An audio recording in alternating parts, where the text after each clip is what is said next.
오늘의 시간을 통해서 하나님의 복이 어떤 것인지 또 생각하며 그 복 가운데 살아가시는 우리 성도님들 되시기를 주님의 이름으로 축복합니다. 오늘은 팔복의 가르침과 의미 첫 번째 시간이에요. 팔복의 가르침과 의미. 그래서 오늘부터는 팔복 말씀을 살펴보려고 해요. 5장부터 마태복음 5장부터 7장까지는 어떤 내용이라고 제가 말씀드렸죠? 지난 시간에 말씀드렸는데 잘 까먹으셨습니다. 감사합니다. 산상수훈이라고 제가 말씀드렸어요. 산을 오르지. 그래서 5장부터 7장까지 산을 오르지 가지고 산상수훈 이렇게 외웠었죠. 예전에. 어쨌든 5장부터 마태복음 5장부터 7장까지는 우리의 삶에 필요한 영적이든 육적이든 간에 주님께서 우리에게 말씀하시고자 하는 그 교훈에 대해서 5장부터 7장까지 나와 있다. 그 중에 가장 먼저 팔복에 대해서 가르쳐주고 계십니다. 가장 먼저 가르쳐주신다는 얘기는 중요하기 때문에 가장 먼저 가르쳐주시고 마지막에 또 중요하니까 마지막에 가르쳐줄 수도 있겠죠. 어쨌든 팔복을 먼저 가르쳐주신 이유도 분명히 있을 것이고 팔복 안에 어떤 내용이 있는지를 우리가 잘 살펴봐야지 나머지 산상수훈의 내용들을 이해하기가 쉬울 거예요. 저는 기본적인 그리스도인들의 모습이 아닐까라는 생각도 들고요. 어쨌든 오늘은 그 팔복 중에서 첫 번째, 두 번째, 세 번째 복이 무엇인지 살펴보려고 합니다. 팔복의 이 복의 내용은 사실 세속적인 복이 아니고 영적인 복입니다. 육적인 복이 아니에요. 다 살펴보면 육적인 복이 아니라 영적인 복입니다. 근데 사실 성경 내용을 보면 이 육적인 복을 주시겠다고 약속한 내용들도 많이 있어요. 그 중에 가장 많은 빈도로 나오는 곳이 어디냐면 출애굽한 이후에 이스라엘 백성들에게 육의 복을 약속을 하십니다. 이스라엘 백성들은 400년 정도 종으로 살았어요. 그래서 그들은 고난과 시련과 가난함과 이 먹을 것에 대한 어떤 이 갈망과 이런 육적인 것들에 아주 이게 이 최하의 어떤 취급을 받으면서 살았잖아요. 여기 이런 사람들에게 하나님이 영적인 얘기를 하면 어떻겠어요? 받아들이겠어요? 받아들이지 못할 것 같아요. 저도 제가 아주 가난하게 사는데 아주 찌들어요. 삶에 찌들고 어떻게 내가 여기를 헤어날 수가 없겠구나 하고 하는데 영적으로 영적인 것들을 이야기하고 이렇게 하면 그래서요. 난 지금 배고파요. 그래서요. 나는 지금 학교도 못 가요. 그래서요. 나는 지금 아무것도 지금 못하고 있어요. 라고 얘기하지 않을까요? 저도 그렇게 얘기할 것 같아요. 그래서 이 이스라엘 백성들이 400년 동안 노예 생활을 하다가 출애굽한 이후에 하나님께서 육적인 복을 계속 말씀하십니다. 내 말에 따르면 날 잘 따라오면 내가 육적인 복을 주겠다. 너희들을 끝까지 먹여 살리겠다. 이른 비와 늦은 비로 너희들을 살리겠다. 먹이겠다. 입히겠다. 계속 말씀하고 계세요. 마치 우리나라 예전에 처음에 기독교가 들어왔을 때 선교사님들이 딱 봤는데 이 사람들이 고봉밥을 먹는데 우리 조선 사람들이 밥을 많이 먹었다고 해요. 고봉밥을 먹는데 우리 어렸을 때 고봉밥 먹잖아요. 고봉밥 먹는데 이 사람들이 키도 안 크고 이 사람들이 가난하게 사니까 이 고봉밥 먹으려고 거기에 막 찌들어 살고 어떻게든 먹고 사는 데에만 집중하고 그래도 잘 살지 못하고 이러니까 선교사님들이 이 육적인 복에 대해서 하나님 말씀 잘 들으면 복 받는다. 하나님 말씀 잘 들으면 부자 된다. 이렇게 해서 실제로 하나님이 우리 이 기독교에 우리나라에 육적인 복을 엄청나게 많이 주셨잖아요. 이거는 사실은 요 한 100여 년 동안에 이렇게 세계 10위 안에 드는 이런 경제 대국이 되는 건 사실 후진국에서 그렇게 되는 건 그것도 전쟁한 후잖아요. 상상할 수도 없는 일인데 되고 있어요. 육적인 복을 주신 거죠. 지금은 사실 너무 잘 먹고 잘 삽니다. 그죠? 내가 못 먹고 못 산다고 해도 먹고 살아요.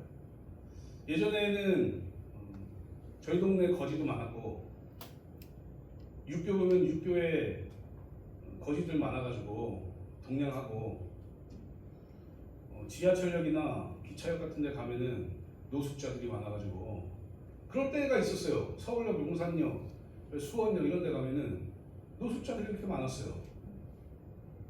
근데 지금은 없어요.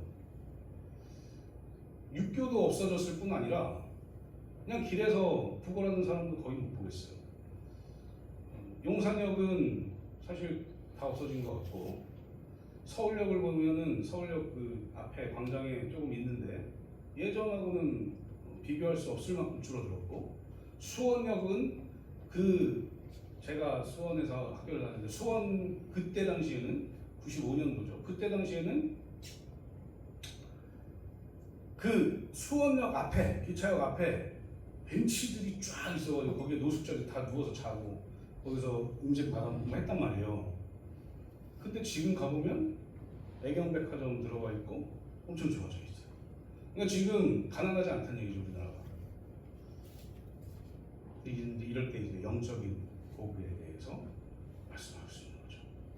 이스라엘 백성들이 그렇게 어렵게 살고 어려운 환경 속에서 그 환경을 지나다 보니까 육적인 복을 얘기하지 않으면 하나님을 바라보잖아요. 마치 아빠가 좋은 사람이라고 얘기하면서 용돈 안 주면 아니 아빠 미워요 이렇게 하잖아요. 그러니까 아빠가 좋은 사람인 걸 보여주기 위해서 어린 아이들에게는 용돈 준단 말이에요. 근데 좀 잘하면 그래서 삶에 대해서 얘기해줘요. 그죠? 이렇게 살아야 된다. 이게 보이지 않는 것들을 얘기해줘요. 이런 거 마찬가지죠. 믿음이 어렸을 때는 육적인 것들을 건강, 물질 이런 것들을 복을 주셨다면 이제 좀 성장해 가면 신앙의 성장해 가면 뭐래요? 영적인 복을 이야기할 수 있다는 거죠. 오늘 이 하나님께서 주님께서 말씀하시는 이 복은요 육적인 복이 아닙니다. 영적인 복이에요. 영적인 복을 이야기를 하고 있어요. 그래서 이 팔복을 잘 보면 육적인 복이 약간 가미되어 있고 영적인 복들이 많이 드러나 있어요. 이게 중요하다는 거죠. 영적인 복을 받는 것이 중요하다. 사랑하는 성도님들, 영적인 복을 받고 싶으십니까? 육적인 복을 받고 싶으십니까? 둘 다. 맞습니다. 둘 다. 둘 다 받고 싶으셔야죠. 둘 다 받으실 거라고 믿어요. 언제요? 이 팔복의 내용을 잘 이해하고 팔복의 내용대로 살아갈 때. 하나님께서는 그렇게 말씀하시죠. 이스라엘 백성들에게 내가 너희에게 법을 율례와 법도를 주겠다. 율례와 법도를 잘 지키면 너희들이 그 말을 지키고 나에게 돌아오면 내가 너희에게 복을 줄 것이고 그 법을 지키지 않으면 내가 너희들을 저주하고 너희들을 심판할 것이다 라고 분명하게 말씀하셨단 말이에요. 그래서 오늘 말씀, 팔복의 말씀, 그 중에서 세 가지 말씀을 잘 듣고 내가 어떻게 살아야 되는지 한번 살펴보는 그런 시간 되기를 소망합니다. 오늘 팔복 중에서 첫 번째부터 세 번째 복을 볼 텐데 그 복이 무엇인지 하나씩 보겠습니다. 첫 번째는 심령이 가난한 자가 받는 복입니다. 심령이 가난한 자. 3절 말씀 보니까 심령이 가난한 자는 복이 있나니 심령이 가난한데 복이 있대요. 복이 있나니 천국이 그들의 것이며 이렇게 돼 있어요. 천국 갈 수 있는 사람은 누굽니까? 천국 갈 수 있는 사람이 누구예요? 천국 갈 수 있는 사람이 돈 많은 사람은 아닐 거예요. 건강한 사람이라고 천국 갑니까? 공부 잘해가지고 천국 갑니까? IQ가 100 이상이 되면 천국 갑니까? 그러면 천국 못 갈 사람들이 스스로 가죠. 아니에요. 천국에 갈 수 있는 방법은 성령 하나님을 통해서 예수 그리스도를 믿을 때 천국에 가는 거죠. 천국이 그들의 것이라는 복을 주시겠다 약속하시는데 그 복을 받을 수 있는 사람은 누구냐? 심령이 가난한 자예요. 그러면 우리가 심령이 가난한 게 뭔지를 살펴야 될 거 아니에요. 이 심령이 가난한 자는 지난주에도 좀 말씀드렸지만 심령이 가난한 자는 이게 마음이 공허하고 마음이 우울하고 이런 상태가 심령이 가난한 상태가 아닙니다. 그건 그냥 우울한 거예요. 그냥 공허한 거예요. 심령이 가난하다라는 말은 뭐냐면 하나님을 향한 갈급한 마음이 있는 거예요. 이게 심령이 가난한 거예요. 내가 아니라 하나님이 필요하다라는 마음이 심령이 가난한 마음이에요. 쉽게 얘기해서 나는 하나님 아니면 안 돼요 이러는 거예요. 나는 하나님이 없으면 살아갈 수 없어요. 이게 심령이 가난한 상태예요. 그 심령이 가난한 상태에 있는 자들이 어떤 복을 받는다고요? 천국의 복을 받는 거예요. 천국은 어떤 곳입니까? 천국은 어떤 곳이에요? 천국의 가장 중요한 포인트는 뭐냐면 하나님과 동행하느냐는 거예요. 하나님과 함께 있는 곳이 천국이다. 그래서 우리가 이 땅에서도 천국을 누릴 수 있습니다 라고 신학자들이 얘기하죠. 이 땅에서 천국을 누릴 수 있는 방법은 뭐예요? 심령이 가난한데요. 심령이 가난하면 된다고요. 나는 하나님 없이는 안 됩니다. 하나님 저와 동행해 주세요. 하나님 저와 함께 해주세요. 하나님이 없이는 나는 아무것도 못해요. 저는 그런 사람입니다. 그렇게 심령이 가난한 사람입니다. 그러니 하나님 저에게 천국의 복을 주시옵소서. 그러기 위해서 심령이 가난한 그 신앙을 허락해달라고 기도하는 거죠. 이 심령이 가난한 것에 대해서는 두 종류가 있는데, 하나는 예수 그리스도를 믿지 않다가 예수 그리스도가 믿어지는 것, 이게 심령이 가난한 첫 번째 상태고, 두 번째는 예수 그리스도를 믿었는데 죄를 짓고, 이제 죄를 지으면 어떻게 돼요? 천국과 멀어지는 거잖아요. 죄를 지으면 거룩하지 않으니까요. 제 말을 오해하시면 안 됩니다. 잘 생각해 보세요. 천국은 어떤 곳이에요? 거룩한 곳, 깨끗한 곳, 구별된 곳, 하나님과 함께하는 곳. 우리가 하나님과 함께하기 위해서는 어때야 돼요? 죄가 없어야 돼요. 죄가 있으면 죽어요. 천국을 누릴 수 없어요. 그러니까 우리가 신앙생활을 하다가 죄를 지면 이거 해결해야 된다. 그래야 심령이 가난한 상태가 돼요. 이 죄를 해결할 수 있는 방법은 뭐예요? 회개예요. 회개하고 내 심령이 가난한 상태. 회개한 후에 하나님 용서해 주셔서 감사합니다. 저는 하나님과 동행하겠습니다. 하나님과 함께하고 싶어요. 하나님 없이는 안 돼요. 하나님 저와 함께 해주세요. 라고 기도해야 되는 거죠. 그럴 때 천국의 복을 받게 된다는 겁니다. 사랑하는 성도님들, 하나님이 주시는 은혜를 계속 지속적으로 유지하십시오. 그건 물론 우리 주님께서 도와주시겠지만 우리가 가만히 있는다고 해서 유지될 수 있는 건 아니에요. 우리가 예수 그리스도를 처음 믿고 이제 예수 그리스도를 믿는 그리스도인이 된 그 상태는 성령 하나님의 역사가 아니고는 이루어지지 않지만, 그 이후에 예수 그리스도를 믿은 후에 내가 죄를 짓는단 말이에요. 그리고 나서 그 죄를 해결하기 위해서는 나의 노력도 필요해요. 회개해야 되잖아요. 회개하는데 성령 하나님이 내가 가만히 있다고 해서 이게 회개시켜줍니까? 입 다물고 있으면 회개가 됩니까? 하나님께 고백해야 돼요. 내 죄를. 이 쉬울 것 같잖아요. 근데 사실 어려워하는 사람들 많습니다. 내 죄를 하나님께 고백한다.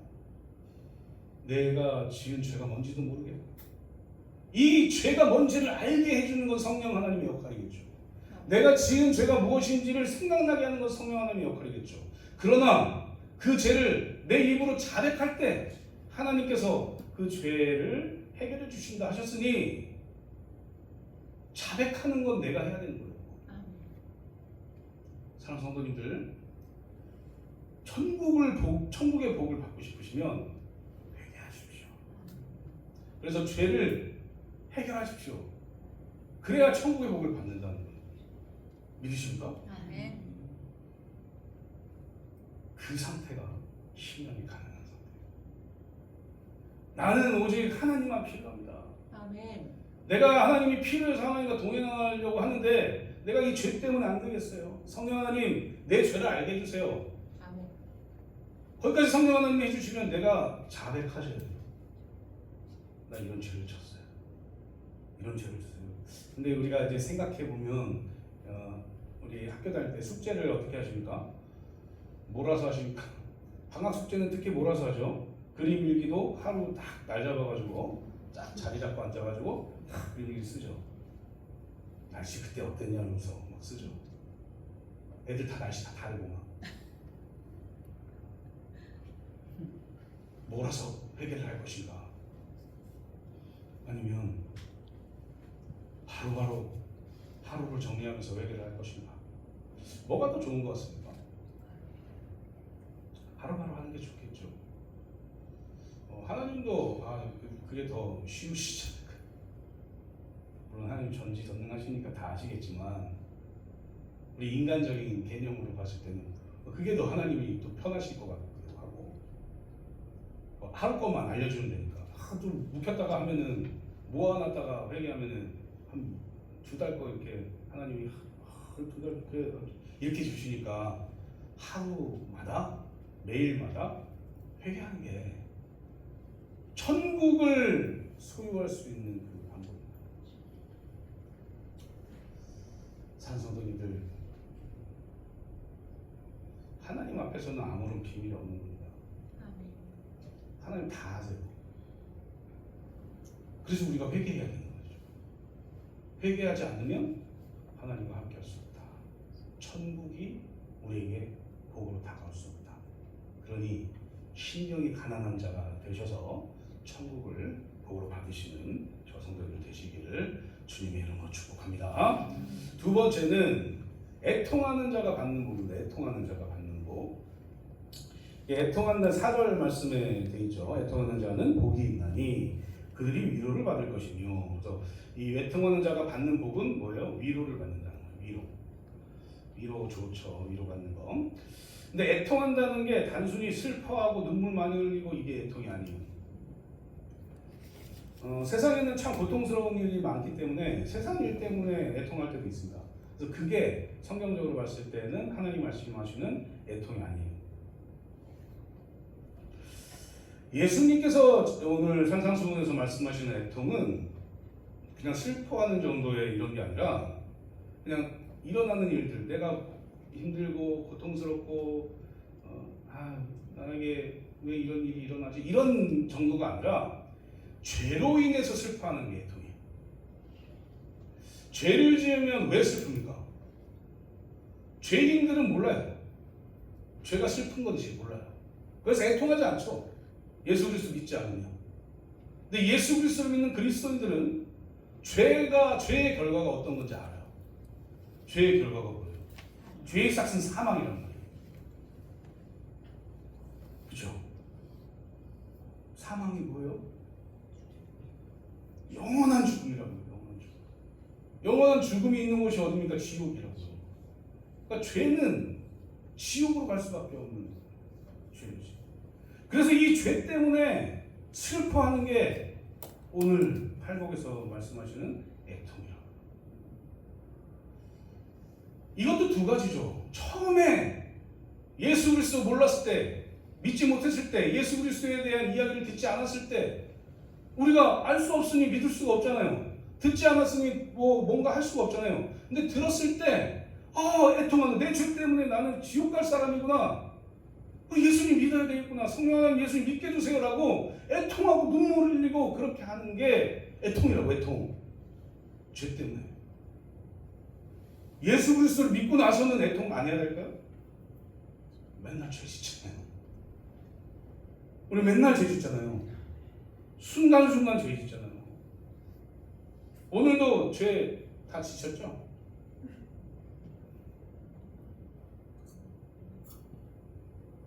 우리 주님은 마음속으로 생각하는 것도 죄라고 하셨어요. 그래서 죄에 자유로울 수 있는 사람은 아무도 없습니다. 단 한 사람도 없어요. 다 죄인이죠. 그래서 우리는 그 죄 때문에 애통해야 돼요. 죄로 인해서 난 지옥 가는구나. 죄 지으면 지옥 가는구나. 이것 때문에 애통해야 돼요. 근데 그들이 받을 수 있는, 애통하는 자들이 받을 수 있는 게 복이 뭐라고요? 위로를 받는 거예요. 그러니까 이 위로는 뭐냐? 그냥 그래 오늘 수고했어. 이 정도의 위로가 아니라고. 이 죄로 인한 사망에서부터 건져진 이게 위로예요. 이 사망에서 건져지면 어딜 가요? 천국 간다. 이게 위로라. 그러니까 죄를 애통하는 그런 사람들이 받을 수 있는 복은 첫 번째랑 똑같이 천국이죠. 그게 천국이 우리에게 위로가 되는 거죠. 사랑하는 성도님들, 애통하십시오. 애통하셔야 돼요. 왜요? 애통하지 않는다는 건 나 죄인 아니라고 교만하게 그렇게 사는 거예요. 우셔야 됩니다. 뭐 때문에요? 죄 때문에. 우리는 다 여기 계신 성도님들은 다 예수 그리스도 믿고 구원 받으셨잖아요. 그럼에도 불구하고 우리는 애통해야 된다. 그런 삶을 통해서 우리가 받을 수 있는 복은 위로를 받는 거예요. 이 위로는 우리가 이제 장례식장 가가지고 제가 이제 설교하잖아요. 이제 말씀을 나눌 때 인간의 말이 위로가 아니라 하나님이 주시는 말씀으로 위로를 받으시기 바랍니다. 이렇게 제가 처음 멘트를 고정적으로 해요. 이유는 진정으로 받을 수 있는 위로기 때문에 그렇습니다. 그래서 이 위로의 복은요, 그 누구도 줄 수 없는 복이에요. 그게 뭐라고요? 천국 가는 거죠. 천국 가는 건 아무도 줄 수 있는 위로가 아니에요. 저에게 천국을 선물로 주실 수 있으세요? 우리 성도님들이? 없죠. 저도 우리 성도님들한테 천국을 선물로 줄 수가 없어요. 그 일을 하실 수 있는 분은 오직 하나님. 아멘. 그래서 우리가 하나님 앞에서 애통하는 거예요. 죄로 인해서. 죄로 인해서 애통하고 위로를 받는 그 복을 받아 살아가시는 저 성도님들 되시기를 주님의 이름으로 축복합니다. 세 번째 복은 뭐냐? 온유한 자가 받는 복입니다. 온유한 자. 그럼 온유한 자가 받는 복이 뭐냐? 5절에 보면 그들이 땅을 기업으로 받을 것이며 이렇게 되어 있어요. 땅을 기업으로 받는다. 이 온유라는 말은 이 성격이나 태도가 온화하고 부드럽다라는 의미도 있고, 이 온유라는 말이 그냥 아예 바보처럼 그래요. 이게 온유가 아니에요. 진리를 따르는 게 온유라고요. 이게 모세가 어떤 사람보다 이 온유하다라고 말씀하시잖아요. 근데 모세가 어때요? 성격이 어떻습니까? 저보다 더 불같아요. 네. 망나니라고요. 망나니 같나요? 막 자기 성질에 못 이겨서 반성목 2번 치고 막 이랬잖아요. 그런 사람이에요. 근데 그런 사람을 하나님은 온유하다 이렇게 말씀하세요. 그러니까 이 온유의 뜻은 뭐냐면 제가 말씀드려도 성격이나 태도가 온화하고 부드러운 이 의미도 있지만 더 큰 의미는 뭐냐? 진리를 고수할 수 있는 게 온유입니다. 아멘. 진리가 뭡니까? 우리 그리스도인들이 알고 있는 진리. 요즘 이제 철학 책들이 많이 나와요. 이게 철학 책들이 많이 나와가지고 사람들이 철학적으로 생각하게끔 만듭니다. 옛날보다 더 많이 나오는 것 같아요. 요즘에 그런 생각을 해야 되는 게 일들이 많아서 그런지 모르겠지만 많이 나와요. 그래서 이 철학 책을 읽고 서로 나누는 어떤 그런 독서 모임도 상당히 많아졌죠. 그런데 철학을 왜 하느냐? 철학을 왜 하십니까? 생각하는 거거든요. 사고하는 건데, 전 철학을 좋아하지는 않지만 신학을 하기 위해서 철학을 공부해야 돼요. 그래서 신학교에서도 철학을 가르칩니다. 그렇게 해요. 그런데 우리가 이 철학을 하는 그 이유가 뭐냐면 뭔가 생각을 온전한 곳에 가지고 가기 위해서, 또 진리를 찾고 추구하기 위해서 철학이라는 걸 해요. 근데 우리 그리스도인들에게 이 진리란 무엇입니까? 진리는 뭐예요? 여러 가지 얘기할 수 있겠지만 하나님의 말씀이 진리고 예수 그리스도가 진리고 이렇게 하잖아요. 그죠? 그래서 이 온유한 자가 받는 이 복이 땅을 기업으로 받는 것인데, 이 온유한 자가 뭐냐? 단순히 성격이 태도가 온화하고 부드러운 게 아니라 진리를 따르는 것인데, 진리를 따른다는 말은 뭐냐? 예수 그리스도 닮아가는 거예요. 우리가 마태복음 11장 29절 말씀을 보니까요, 예수님께서 어떻게 말씀하시냐면, 나는 마음이 온유하고 겸손하니 나의 멍에를 메고 내게 배우라. 그리하면 너희 마음이 쉼을 얻으리니, 이렇게 되어 있거든요. 그러니까 예수님께서 당신 스스로 뭐라고 해요? 나는 온유하고 겸손하라고 얘기합니다. 그러니까 나는 진리라고 얘기하는 것과 같은 것이죠. 나는 온유하고 겸손하니 너희들 나의 멍에를 메고 내게 배워라. 그러니까 이 온유하게 사는 삶은 뭐냐? 진리를 배우는 삶이다. 이 진리를 배우는 삶은 뭐냐? 바로 예수 그리스도가 살아왔던 걸 따라가는 삶이라는 거죠. 그래서 우리가 온유하게 산다는 건 예수님처럼 사는 것이다 라는 결론을 얻을 수 있는 겁니다. 사랑하는 성도님들, 겸손하고 온유하게 살아가십시오. 온유한 삶을 사셔야 돼요. 제가 말하는 온유한 삶은 뭐냐? 착하게 사세요 이게 아니에요. 착하게 살아야죠. 우리가 다 이해하고 오해하지 않고 서로 사랑하면서 살아야죠. 그런데 이 온유함에 있어서 가장 중요한 것은 뭐냐? 예수님처럼 사는 겁니다. 예수님처럼 살기 위해서 힘쓰십시오. 그럼 지금 내가 오해받고 좀 억울해도 참고 기다리면 진리이신 예수님께서 그 길을 해결하십니다. 근데 이 온유한 예수님 닮은 삶을 담는 삶을 사는 이 온유한 삶을 사는 사람들이 받는 복이 뭐냐? 뭐래요? 땅을 기업으로 먹어요. 땅을.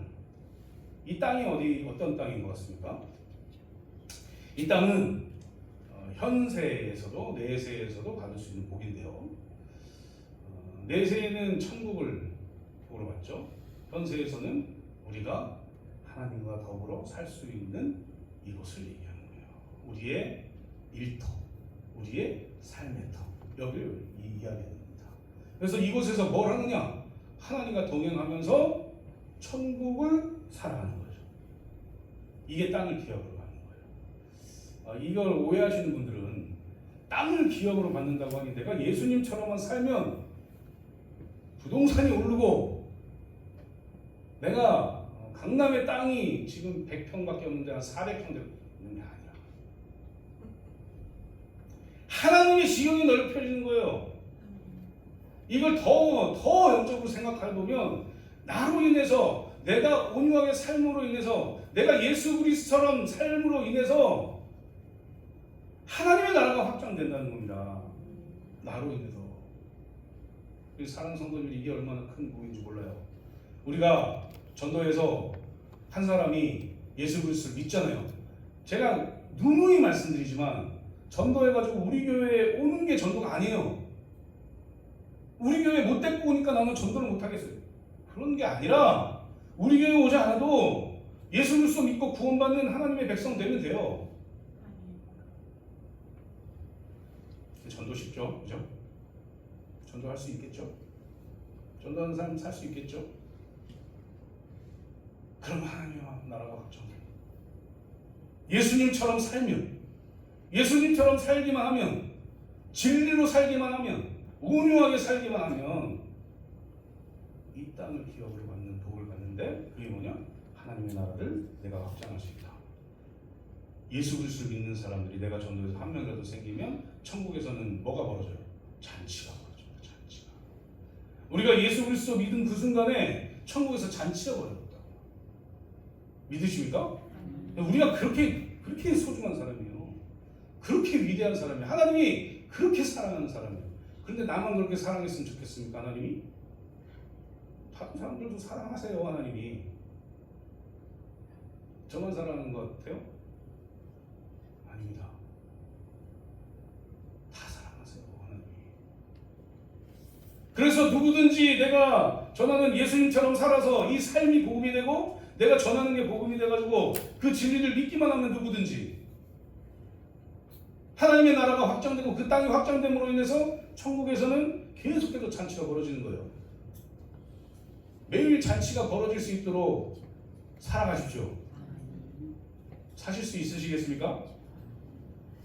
정말이십니까? 약속이에요. 저랑 약속이 아니라 하나님과 약속하는 거죠. 예수님처럼 사십시오. 그래서 땅을 기업으로 받는 복을 누리시기를 소망합니다. 이제 말씀에 들어가겠습니다. 사랑하는 성도님들, 우리는 오늘 세 가지 복에 대해서 팔복 중에 세 가지 복에 대해서 살펴봤어요. 이 세 가지 복의 공통적인 것은 뭐냐면 받을 복이 천국이라는 겁니다. 이 천국은 무엇이냐? 제가 자주 말씀드리지만 천국은 하나님과 동행하는 곳, 하나님과 함께하는 곳, 이곳이 천국이에요. 우리가 이 땅에서 잘 살아도 하나님과 동행하지 않으면 지옥을 살고 있는 거예요. 얼마나 무서운 일입니까 이게? 정말 무서운 일이죠. 내가 그리스도인인데 지옥을 살아요. 내가 그리스도인인데 하나님과 동행하지 못해요. 이건 복 받은 게 아니에요. 저주 받은 거죠. 하나님과 동행하지 않는 곳이 어디라고 말씀드렸어요? 지옥이거든요. 저주 받은 거. 내가 하나님 믿는다고 하면서 하나님 믿는 사람의 삶을 살지 않아요. 그러면 하나님과 동행하지 않는 거라고요. 그럼 이게 저주 받은 것과 뭐가 다르겠습니까? 그러니 우리가 생각해야 될 게 심령이 가난해지고 애통하고 온유한 삶을 사십시오. 그렇게 되면 하나님이 우리와 동행하실 거예요. 그곳이 어디다? 천국이다. 우리는 천국을 확장하면서 하나님과 동행하는 그 땅의 기업을 받는 놀라운 복 가운데 살아갈 수 있는 겁니다. 그러니 우리가 그 하나님이 주시는 복, 하나님이 주시겠다 약속한 그 복을 받아들이면서 행복한 삶을 누리시는 저 성도님들 되시기를 주님의 이름으로 축복합니다. 이 시간에 우리 내 안에 가장 귀한 것